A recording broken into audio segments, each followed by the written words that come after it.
Yep, it happened again. So let's see. There you guys can see it busted the housing. It exploded to the side. All the coolant went out. But that's not the main cause.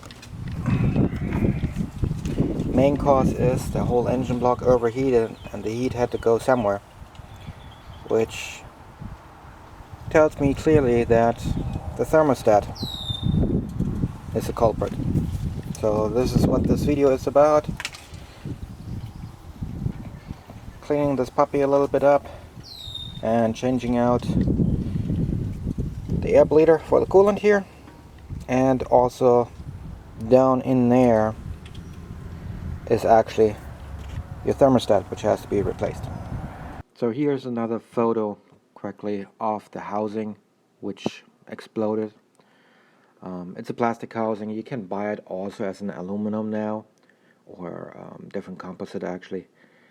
Looks like aluminum, not sure, but I'm sticking with the plastic one because I prefer the plastic to fail than something more expensive. The housing is around 20-30 bucks. Not cheap, but also not super expensive.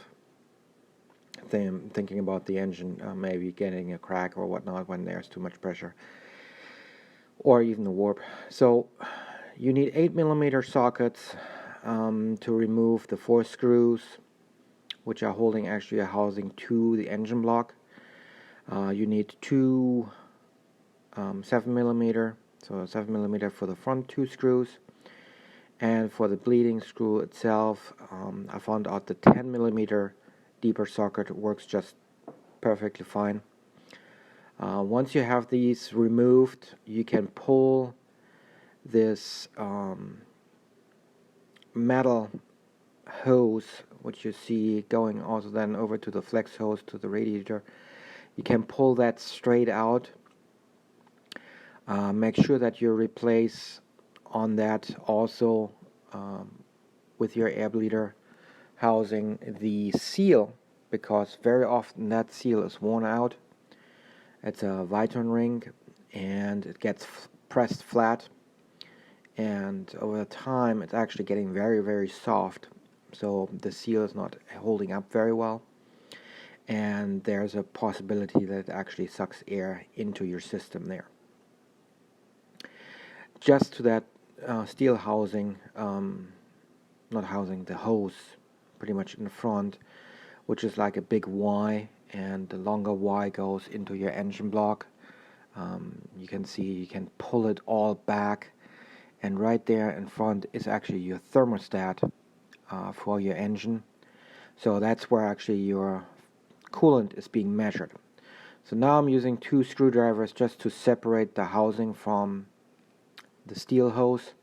Sometimes they are very snug on, like it is in this case. Sometimes they are very loose, depending on how old or how long it was sitting together.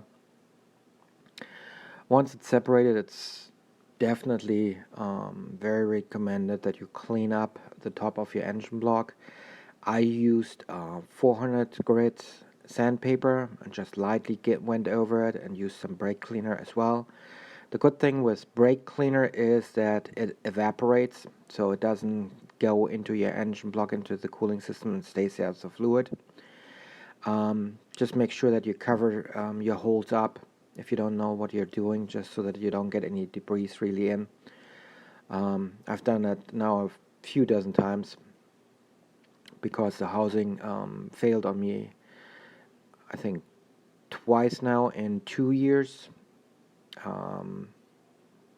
But this time it is not in relation to just material failure. It is actually that the thermostat, which is in a separate video which I'm gonna post a week from now, maybe a couple of days earlier, because that goes more into depth, taking actually the side of the engine off, not really apart but off, because you have to get the air intake filter removed. You also have to remove the reservoir.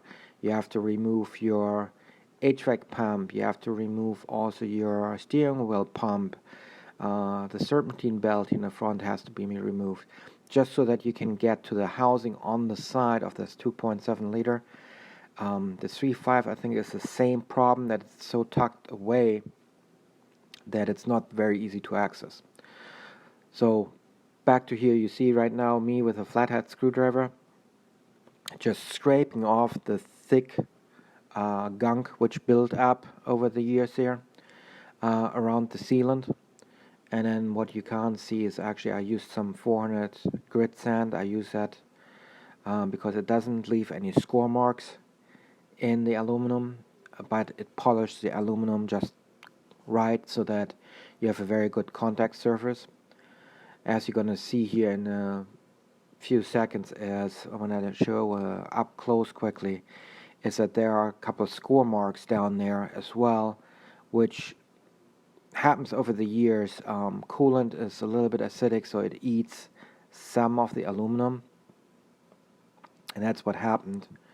So it ate some of that aluminum away and left a little bit of a score mark, which this car is now over 10 years old. We are now in 2020. I bought the car and it was manufactured in 2006. I bought it in 2007. So it's 240,000 miles on it. So there's a little bit of wear and tear on the block there in that area. But it still seals very proper. It doesn't suck any air in that area.